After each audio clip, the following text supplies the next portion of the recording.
Alright guys, so welcome to the video that will show you how to approach the last week of a challenge or possibly a verification. Now this video is very crucial because there's lots of little tips and tricks in which I can help you exploit whether you're up or whether you're down or whether you're close to your 8% target or 10% target, whichever one it is. So now let's get to the video. Now say for example, you're on your last week. You're following, let's say, the conservative system. The conservative system, you're risking 0.5% until you're up 2%, then you're bringing the risk up to 1%. But you probably won't hit your 8% target that way, but there's a high chance that you will be above your original balance. And that's very important because say for example, you're using conservative system. Realistically, maybe say it's the last week and you're up 4%. Now, it's all up to you. Tackling challenges and verifications is all up to your preference on what you feel comfortable with. Now, do you want to aim for that extension?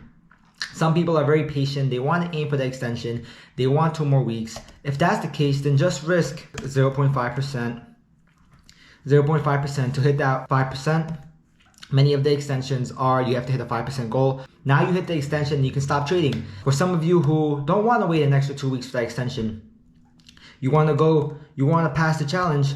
So basically now all you have to be is just above the original balance. As long as you're above the original balance, you do get a free retry. So use up all 4% to try to pass the challenge. A lot of you guys, and even I used to do this, I used to end the challenge being 2% up, thinking, damn it, I still have 8% to go, only 2% left, that's it, I lost the challenge. However, use up whatever profits you have left. So say for example, it's the last week, you're up 4%. Now risking 0.5% won't get you to that 8% target. But since it's the last week and you only have a couple of trades left, risk much higher as long as you stay above the original balance. Say for example, you think it's the last week, maybe there's 2 trades left, risk 2%.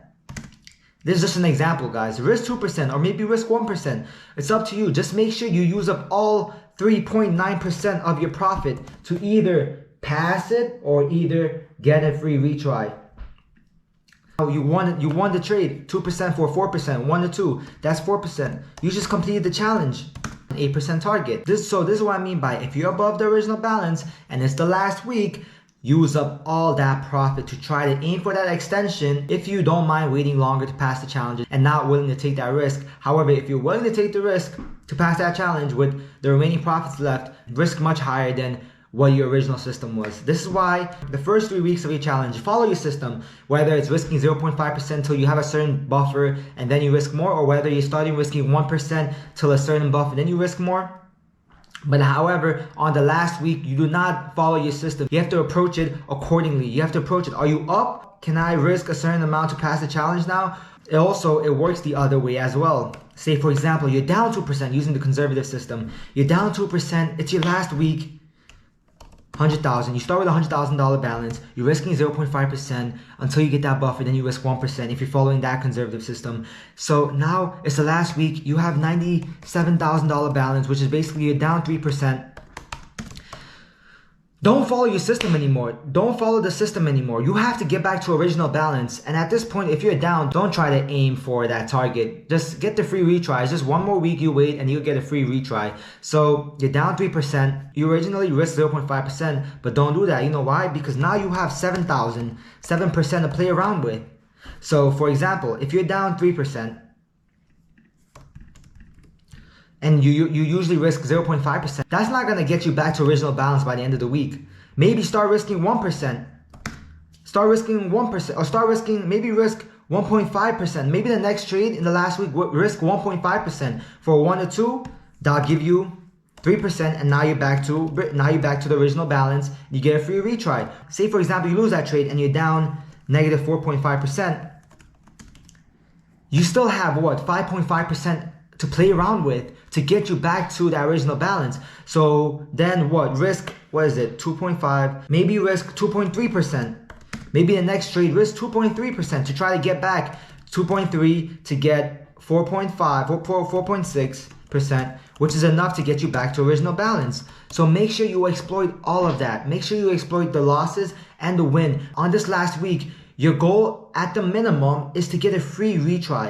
It doesn't matter how down you are or how up you are. The minimum should be a free retry. Now, say for example, you're up 7%, it's the last week and you need 3% left to pass the challenge. You now have 2% to play around with, because as long as you stay above 5%, you get a free extension, right? So at the minimum, you should aim for a free extension if you're up like 7, 8, or 9%. While if you think maybe there is only one trade left in this week, there's only one good clean trade setup left in this week, then risk the 2%, then risk the 2%. If this trade hits, you pass the challenge. If this trade doesn't hit, it hits stop loss, well, you're above the extension percentage, so you get the free extension, you just stop trading. So this is what I mean by the last week is approached very, very, very differently from the first 3 weeks. The first 3 weeks, you just want to follow your system. You don't care about that profit target. You just let the system play out, because you know the system over the long term, over a series of trades, will eventually be profitable. And on the last week, you exploit everything. Whether you're up from the original balance or whether you're up from the free extension, whether you're down from the original balance, at the minimum, you should at least get a free retry. So thank you all for watching this video. I know I said a lot, and I highly recommend to repeat this video. This video is very, very crucial.